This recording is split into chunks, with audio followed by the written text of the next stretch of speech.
So when I talk about compassionate heart,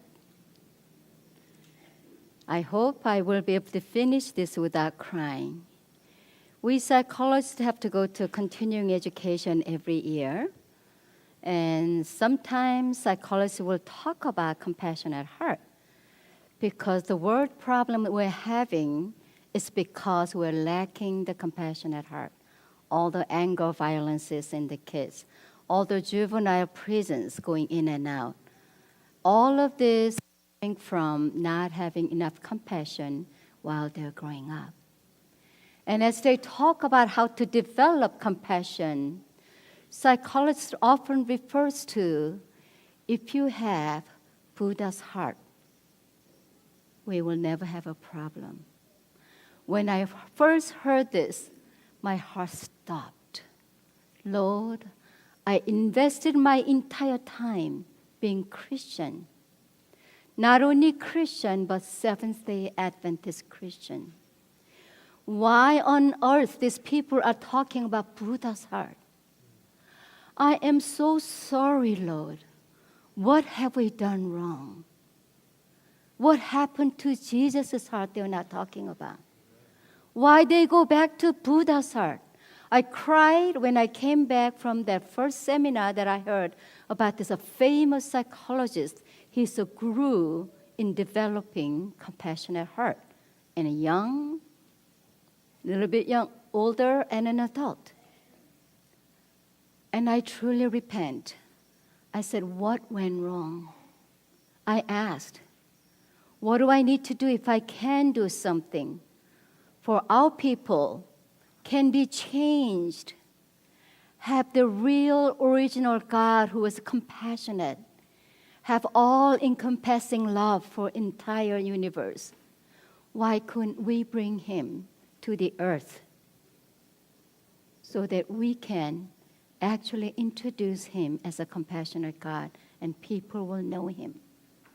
And I realized doing this, it cannot be just happen when we do feed homeless on the Thanksgiving only. It cannot be happening just on the Sabbath as a little bit of reach out program, go out and give free food in here and there. It has to come from the original part of love, which is home. That our kids need to learn what it means to be a compassionate person. We need to learn what it means to be a compassionate partner. Now, all of you, I trust, have a same concern and yearning like I do. I always want to become being able to love people like Jesus did. And my question always was, why couldn't I do it? What is the matter? Ever since the 5th grade of elementary school, I got into the Seventh-day Adventist culture. I thought, if I live like what we're learning, I'm going to be good enough. It was all about good enough thing. But what I learned was not so much about how compassionate he is. It was more about how much to eat, what not to eat, how to wear clothes, what not to wear, on the earring, on all of this. And my brain was trained to focus on the wrong things. So now I would like to bring all of your attention to focus on what went wrong. Why do we get so angry at my wife? So angry at my husband? What's going on? Why not forgive him, forgive her 7 times, 70 times a day? Why do I have a limitation 3 times only? On the 4th time, he gets disastrous attacking. So what's happening with us? So we want to understand this time, why can we not love? What makes us being an impotent person of loving someone? And in all of the scientific research we study, the number one reason that we are not able to love is because we have too much hurtful memories, hurtful emotions in us. When we have a lot of hurtful emotions carrying in us, we cannot care for other person. It's like if you have a heart attack going and somebody's knee got injured and say, oh, ouch, ouch, ouch. And we'll say, that's nothing compared to what I'm going through. When we carry a lot of pain in our heart, we cannot care for other people. So what happens? Why all of these emotional scars? We are not born with emotional scars.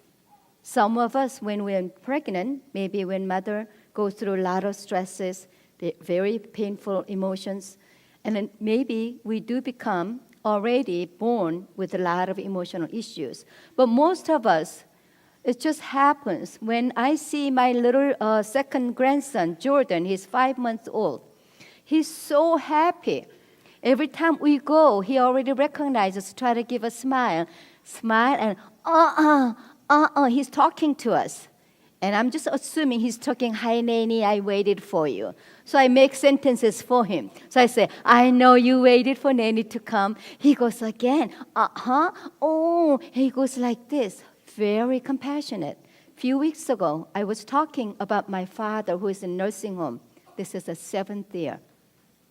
I was talking to my son-in-law's aunt who take care of the kids during the weekdays, and told her that it was so painful for me to go there. So for last year or so, instead of me going there every Friday, my husband is going there every Friday, because I literally had a breakdown last year. And I passed out in the office, and it was too much stress. So then he's going there, so I was talking about this. And I'm feeling much better. But you know what? My Jordan, my second grandson, who was only 4 months then, he started crying. Cry out so loud. And only thing I could think of, he was feeling that sadness that I was feeling when I was talking to her about my dad. So we are born with the compassionate ability. Unless it gets killed, we can be a lot more loving toward each other. We can understand. But a lot of things destroys our compassionate ability. And a lot of things that we study are coming from our parental dynamic. So even like early parental death, it's not parents' fault that your mom or your dad died early, right? But kids, when they experience it as an abandonment issue. I was not good enough for my mom to stay alive for me to grow up. It's their interpretation. Same as parental separation, divorce, conflicts. I was not good enough for them to stay together. So when you have that kind of experience, you will always suffer with an abandonment issue. So when you get married and there's a conflict, there's a fear of intimacy, you don't give it all. You give 90%, maybe 75%, and have the other part outside. Just in case she abandons me, I will have to look for someone else. It's just settled in an American culture. 50% divorce rate is detrimental to our loving capacity. We prepare to be abandoned, therefore we prepare to abandon the other. Because to abandon other people is a lot less painful than be abandoned by that person. So we go through like this, and a lot of parental criticism makes you very, very defensive. But you know that you're going to get attacked. And once you get attacked, and then you get depressed, but you get it enough, you become angry and resentful. So if you received a lot of parental criticism, and then you get married, and before your wife starts talking about one sentence, you assume there's criticism coming. So before she even say anything, you say, no, I know what you're going to say. And then it creates very, very disconnected dynamic. And again, if your father or if your mother had a divorce because of one person's affair or something, you live in a constant fear. Even though you get married, unconsciously there is a fear. What if she's going to find another? If I'm not good enough? What's going to happen? So everything that she does is going to perceive as, oh, was I Not good enough for this. Why did she come 2 hours late? What's happening here? So all of this increasing anxiety, that you're so preoccupied about your own anxiety, your own sadness, your abandonment issue, makes you not able to pay attention to your own spousal need. And it can go on. A lot of Koreans, a lot of Asian culture, favoritism to son. So the daughters grow up with, I wasn't good enough, that only a boy was good enough. And you married, and you have a boy and girl. What's going to happen? Who are you going to favor? All of this different dynamic and feeling unfair. When you feel like this, even though when you come to church, there's a potluck like this. Okay, so by the time you go ready to eat, there's not enough food. And some people interpret, I came too late. The food wasn't enough. But some people with a lot of favoritism experience will interpret it as, I know. It's always like this. They ate all the good ones, and now what's the remaining is for me. The interpretation goes like this automatically. And when you have this kind of issue, are you going to be loving and compassionate? You have so much pain inside. You just can't care for other people. And some people have a real problem with unkept promises, such as your father, separately living, told you that he was going to come for birthday. He didn't come. He told you he was going to come for Christmas time. He didn't come. Then what happened? Feeling hopeless. And whenever somebody makes promises, what are you going to think? It doesn't mean anything. And when that promise was not kept finally, you get furious. And you feel hopeless after that. Finally erupts, and he can never win me, right? So I guess I talked about my father. He was such a nice man, but in Korean culture, he was not very much home. And he would come home. Sometimes he would stay home for a couple of months every day. Most of the times he would come home once every 2 months, every 3 months. Sometimes he would disappear for 2 years. It was normal in Korean culture. Never did I know that I was building resentment toward men. And apparently I missed Dad when I was ill, mostly. And I didn't know about this issue until Andrews made all the students go through individual counseling before we became a healer. It was right. Andrews was right. If I didn't take care of my own issue, I could never be an effective functional therapist. So as I was searching my heart, I developed this huge anger. And by then, we were already into our so many years of marriage. And he, without knowing, received all of this attack that I pour at him. You are not good enough. You never loved me. And why did you ask me? Why did you chase me for 4 years? Now what do you do? Why do you leave? All of this accusation. And he will try to say, I love you. I said, no, you never did love me. If you loved me, you will never do this. All of this accusation that he had already received.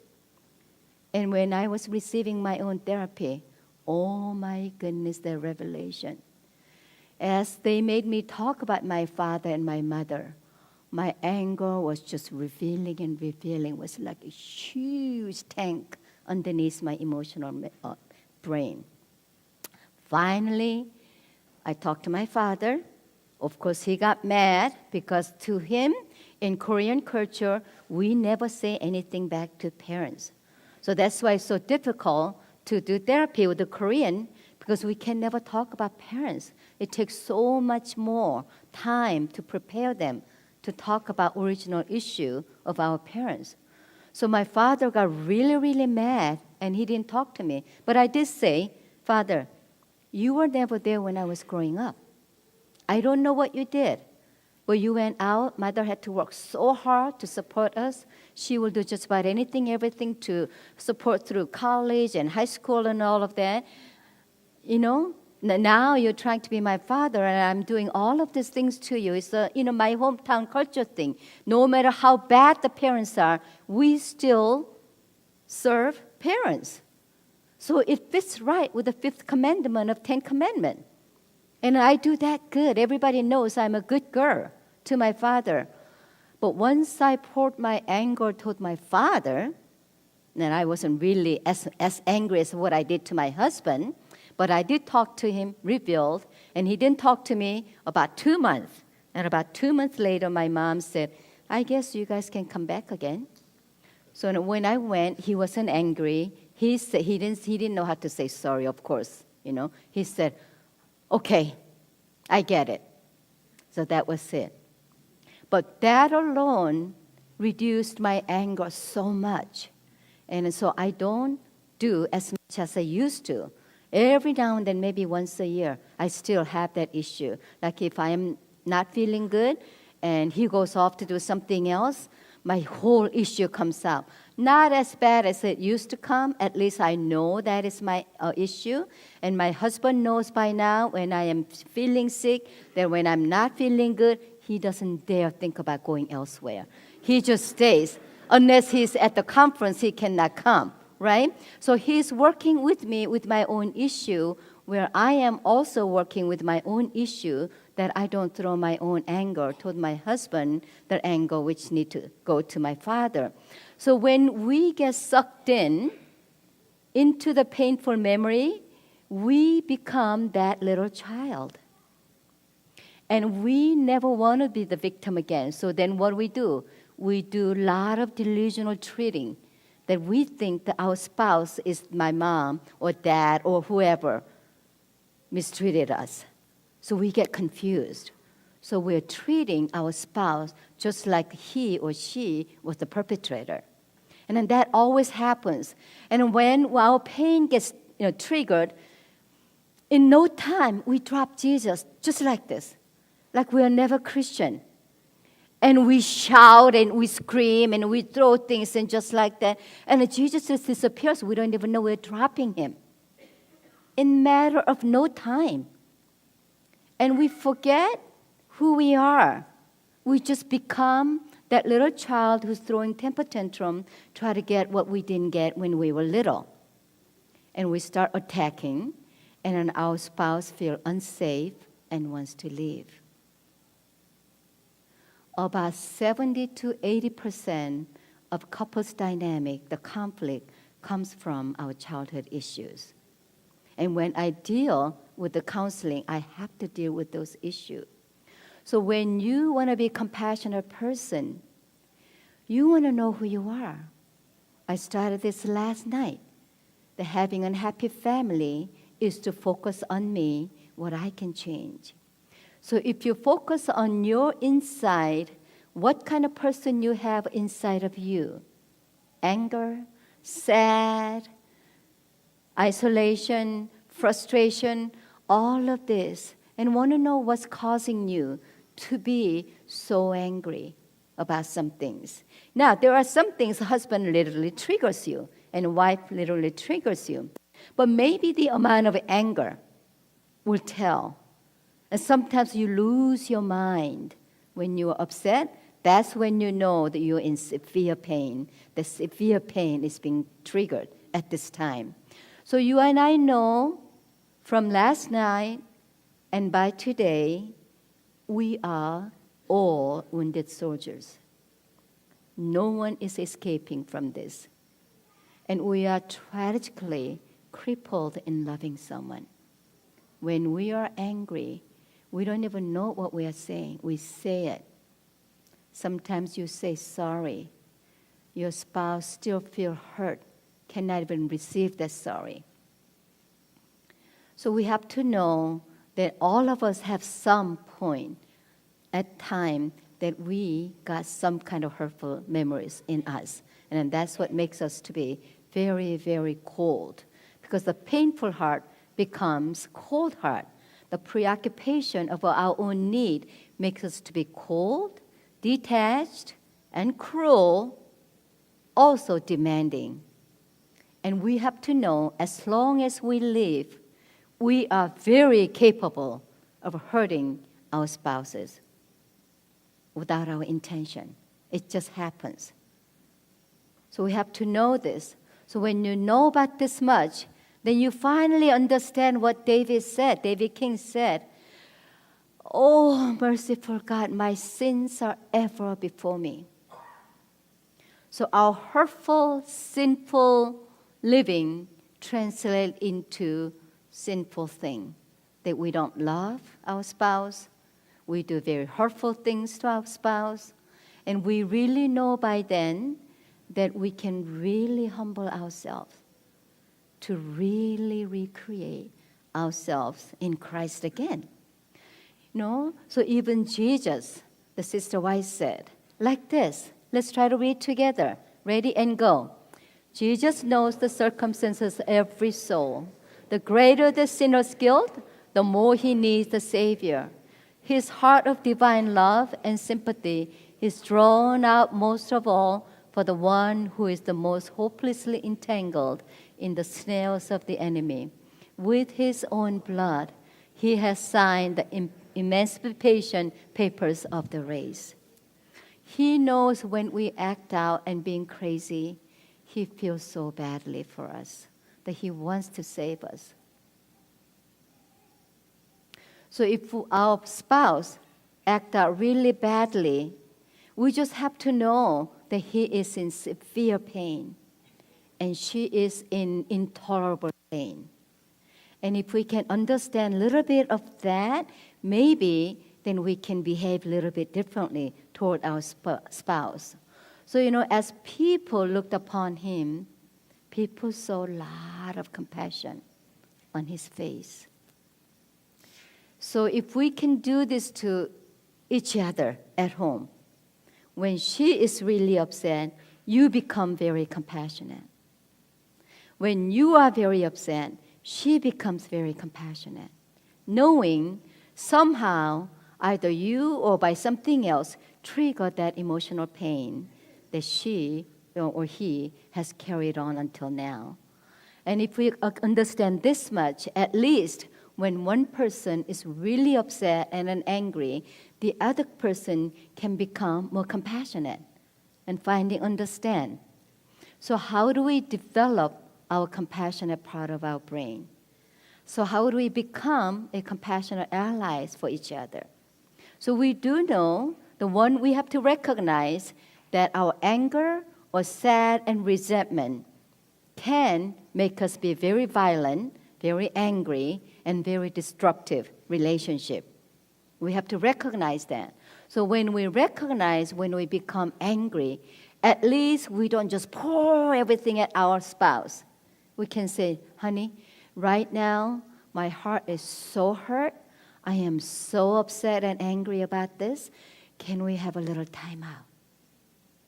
So you take a little time out, maybe 2 hours. Some days, when the painful heart is too much, it could be 2 days, not 2 hours.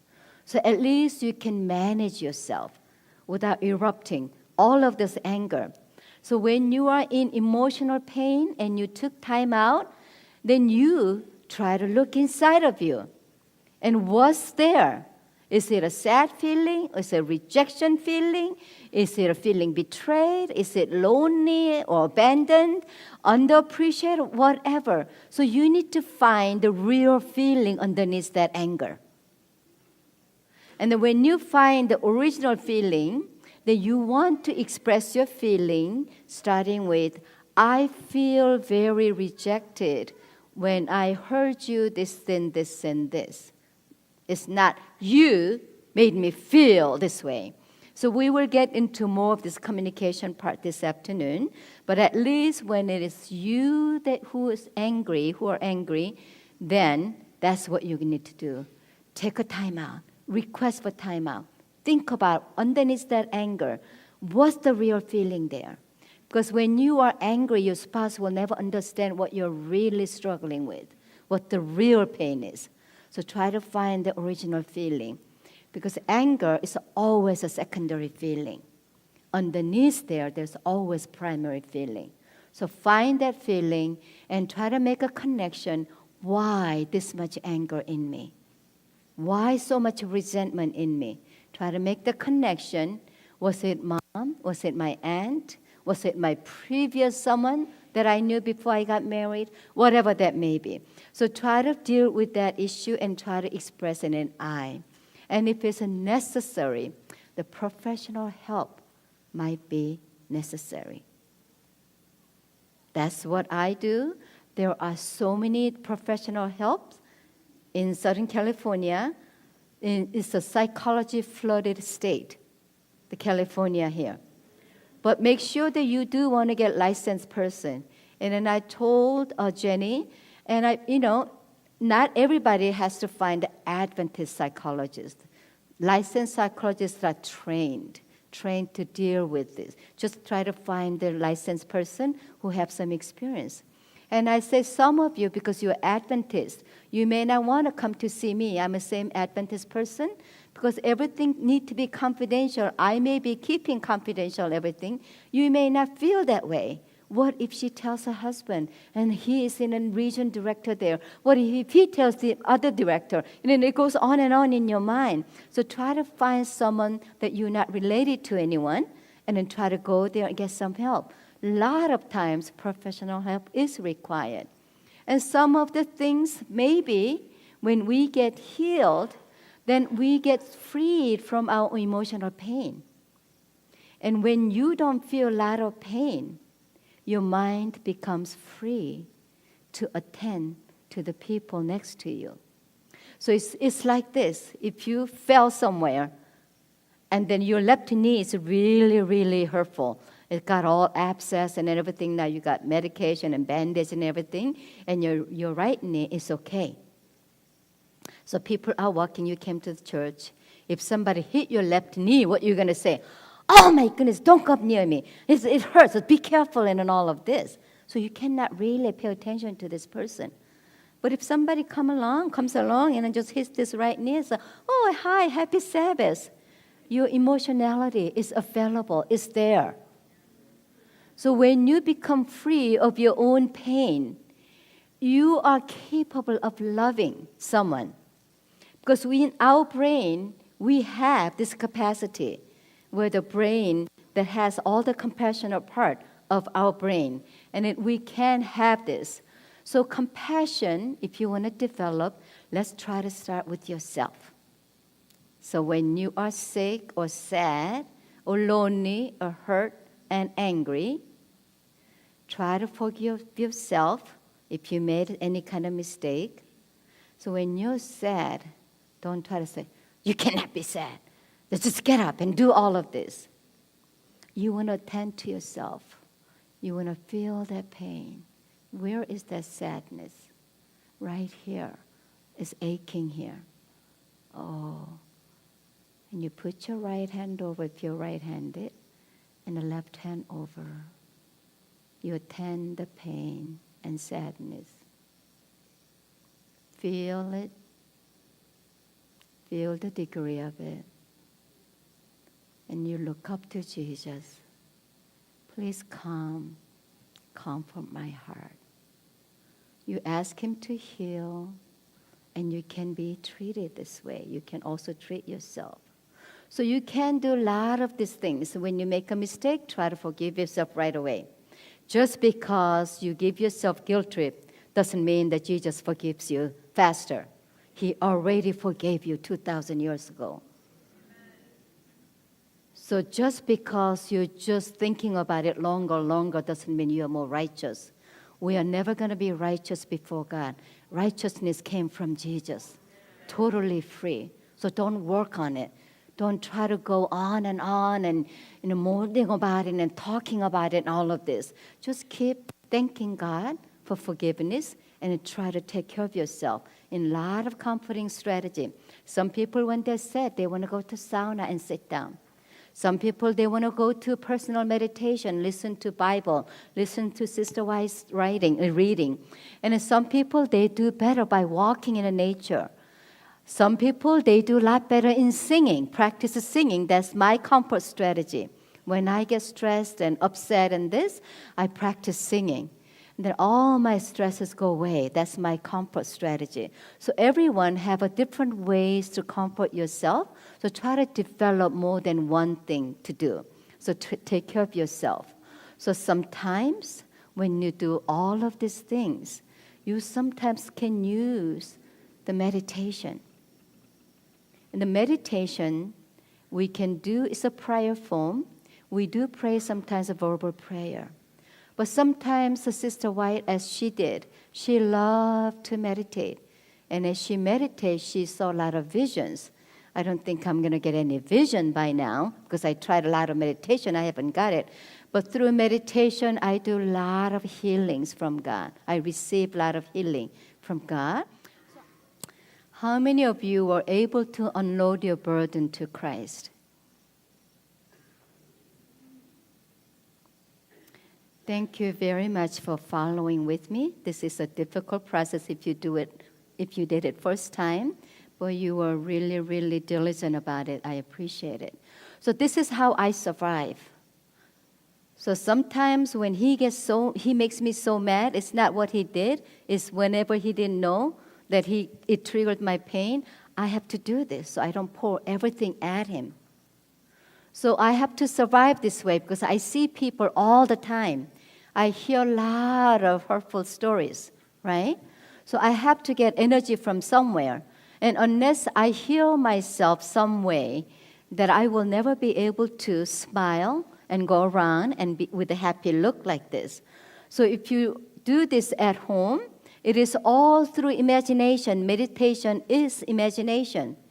And our life, all of the action we do is because of our imagination. We live in our own imaginary delusional world. If my husband says something, I imagine it means this way. I imagine he meant this way. So in that imagination, I react to him. So 90% of our act comes from our own imagination. So if we can use this imagination in a positive way, how Sister White used, we can maybe become more energy-full of people, of serving people, especially serving my own spouse and serving my own kid. So that's one form that you may be able to use. So the second form is to know what really compassion is toward our spouse. So I try to dissect it. So when Jesus is so compassionate, what is it really that whenever people talk about Jesus, I just say, I surrender everything. He's that important to me. So what is it that his compassionate love is making me feel this way? So we look at it. So what is the compassion? So number one is what? Ability to read of your spouse. That whenever we feel sad, he knows right away. And then number two, ability to shift the focus of attention from me to my own spouse. Being able to shift from focusing on my pain only to my husband's need. Being able to shift that. Okay? Number three, ability to feel with and for your spouse. Now, it's a lot of brain activity, right? Number four, ability to control your facial expression and the body language to support the feeling of your own spouse. And then lastly, the ability to talk about what you feel with an empathy to support your spouse. That's what it comes down to. So that's why when we think about Jesus, we just feel so meltdown. Now I'm before him. I can be whatever. He still understands me. He knows my pain. He will do whatever is right for me to have. We have that trust. And that's the compassion. So where is the compassionate brain? There is the part. So ability to feel and with and then doing together is the frontal lobe brain right here. And then also the latter part of the emotional brain. Ability to shift the focus from me to my husband comes from the top part of the emotional brain. Ability to recognize the facial expression and a problem is the latter, the back part of the frontal lobe brain. Of course, ability to control our facial expression is along there. This should be right up here. And I moved the picture a little bit, so it got a little bit behind. And ability to express the facial expression control is also the latter, the back part of our frontal lobe brain. So, when we want to be compassionate, we can't just okay, I look at her. Okay, now she's feeling sad. Okay, let me control my facial expression. We don't want to take that long because by the time you do the third step, your spouse already feels that you don't have a compassion. It all has to work all in within 0.00001 second. But if you practice and practice, how many times you practice? The people who are from last 30 times. If you practice 30 times, how many brain cells connect? 20,000 brain cells connect. And you practice it over and over and over. You do it about a year. You are going to become a compassionate partner. It may not happen right away, but continue practice and practice. And of course, compassionate language part need to be practiced and practiced a lot.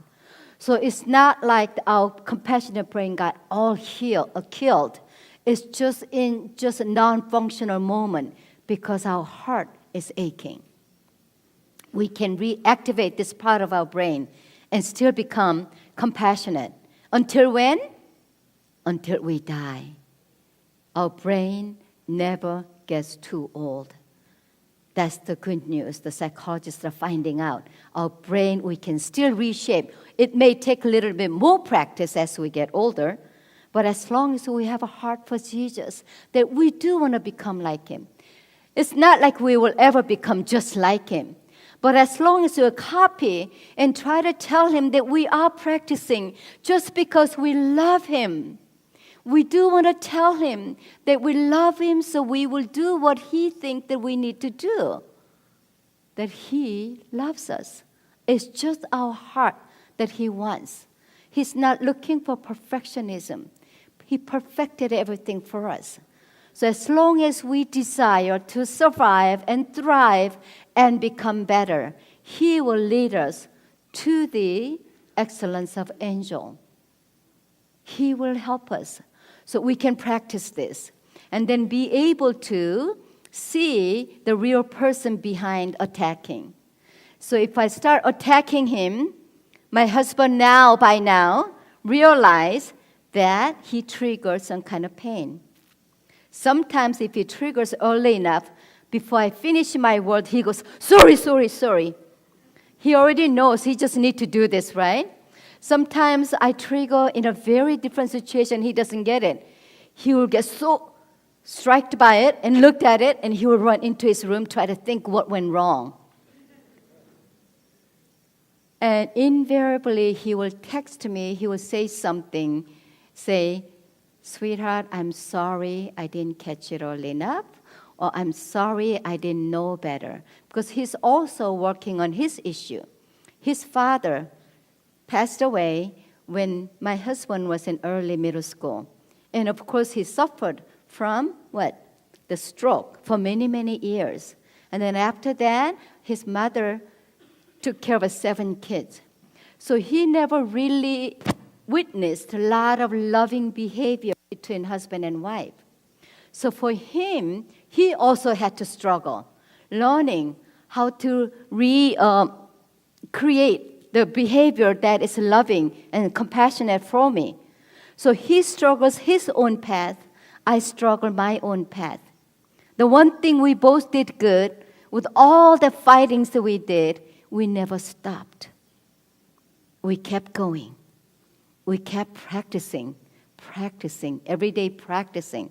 And every time I learn something, I talk about who gets to practice first. He's already in the front line practicing. I talk first. So that's how we survive. His heart is there. So I give him 200% credit for his energy and willingness to thrive with me. It takes a lot to live with me. I told you last night, right? So he's trying his way. I'm trying my way. We try to understand each other. And when we're not perfect, we understand why we're not perfect. We never had a perfect family, right? So start making a lot of connections. When there's an anger, there's a pain. When there's an attack, there's a pain. When there's a defensive behavior, there's a pain. When there's isolation, there's a pain. When there's a lot of approval seeking, there's a pain. So if we can connect, there's an emotional pain behind all of these disruptive behaviors. Perhaps we can behave ourselves a little bit better. So, then we produce Christ-like a compassionate behavior. So when we are sick, He doesn't condemn us. He doesn't criticize us, right? He always think about what he can do, how he can comfort us. So we do the same thing to each other. So when she's sick, you don't say, I told you not to drink that Coke. It has too much caffeine and you didn't sleep for 3 nights. That's why you're sick. That is not being compassionate. So we need to drop this kind of thing and become real Christian. Okay? When somebody's blood pressure is high, oh, I knew this was going to come. Too much meat eating, too much cholesterol. You know what? Now they're finding out too much carbohydrates makes the cholesterol go up. So what is science? We eat a lot of carbo. It's okay to eat all the pastas and all the bread and all the noodles and everything. There's no condemnation about that. But there's a little bit of meat eating, there's a condemnation about that. Whatever we eat, if the blood pressure is high, it could be genetic. It could be from what we eat. It could be from a lot of stress. We don't know. Our role is not to teach your spouse what to eat, what not to eat. You can make a healthy food, it's okay. But do it without criticism. Say, I am sorry, your blood pressure is so high. We need to work on this. Do you want to work together with me? I'm going to make a little bit more healthy food for you so we can work together without being critical. I told you, we cannot be critical and loving at the same time. We can only do one thing at a time. Some people think, I do this because I love him. I do this because I love her. No, you do this because of your own compulsion, that automaticity that you learned from your childhood or from your culture of Adventists, we criticize without feeling guilty. So be compassionate. When somebody's sad and she looks sad, and you want to say, you look sad. Did I do something? Or what is it? You don't want to say, you better read more Bible. And that's why that you feel sad, because you don't pray enough. You don't read Sister White's writing. Where's the time? We don't have time to be sad about this thing. That has no compassion. The compassion is, you look sad. I feel your sadness. So what is it? Is it me causing your sadness? If that is me, I will do whatever it takes for me to change so you don't get sad about anything. I don't want to cause your sadness. So that's the compassion. So we try to develop the Jesus, Christ-like compassionate behavior. So when your spouse is angry, do the same thing. Don't get angry together. It's so easy when one spouse is angry, so easy to be angry. Because you got attacked. Now you have to fight back. Right? But develop your compassionate heart. If one person is angry, immediately know what? The pain is triggered. Emotional pain. Just remember. So when anger erupts, what's triggered? Emotional pain. When anger is erupted, what is triggered? Emotional pain. Just remember this part. So if your husband gets angry, you just know this is not time to be angry together. You want to be, sorry, you're so angry right now. When you're ready to talk about it, I'll be ready for you. So it could be you who triggered that anger, right? And I'll teach you how to do that this afternoon when we do communication. You have to learn when somebody's angry because what you did wrong, not intentionally. We don't ever make our spouse intentionally, right? Angry. We do it unintentionally. We're so capable of doing it. You have to know it, right? Accept it. Then you have to really know how to handle that, and you learn that this afternoon. It's the same thing with the kids issue, right? So now, when you know that much, then you find out what triggers his or her pain. So it will be good that both of you need to talk about this afternoon. What of my behavior triggers your anger, your sadness? So you need to have this emotional map. that if I do this and this and this, my wife becomes sad and angry and this. If I do this and this, my husband becomes sad and angry and upset. So both of you, before this Sabbath is over, before you sleep tonight, you write out emotional map for each other and try to avoid what upsets. And sometimes it still happens. But when that happens, you will at least learn what to do about that. Okay? So, also, when you do the anger and upsetness emotional map, you also want to find out when you are upset that way, what can I do for you to make you feel comforted? So you also want to add that part too. When you're lonely, when you're sad, when you're hurt, when you're angry, what do you want me to do? So this needs to be done well. So from now on, you will all know when your spouse is this sad, you got to do this. Okay? So when I am sick, my husband need to be there.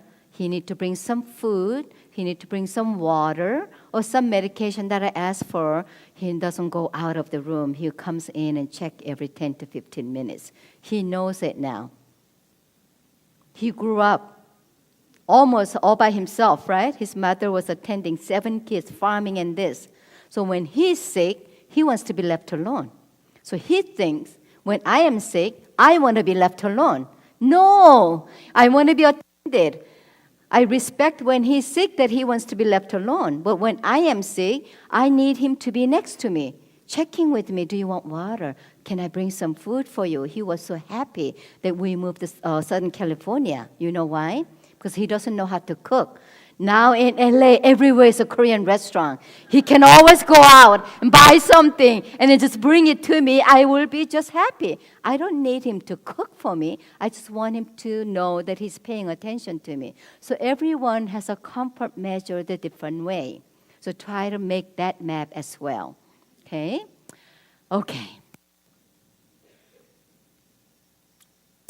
So because the time is so much, that we want to really know how we can be compassionate.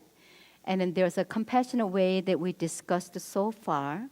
And I want you to know if you want to be a compassionate partner and practice what you learned last night, this morning, and this time, and what you will learn this afternoon about a year. Your partner will feel that you are a compassionate partner, that you love her or love him. It just happens, but it takes a lot of practice, a lot of purposeful writing. What is a love for you? What makes you angry? What makes you feel comforted? And just keep working at it. And the conversation skill that you're going to learn this afternoon, you just have to memorize them and do it over and over and over. And you don't have to do it as fast as my husband did. Like before I finish my sentence, he says sorry first. And I'm doubting what he's sorry for, But at least he's trying very, very hard, right? Because he knows he has to say that part, right? But you will learn this. And as you try about a year, you're going to feel so lovingly toward each other. If you try it about 2 years, you're going to feel she is almost perfect. He is almost perfect. 2 years it takes. So we kept asking Jesus, let us keep looking up to you to learn that compassion every day. So we become compassionate to our spouse, to our church members, to the people on the world. So when people think about compassion, they will say the compassionate heart of Jesus.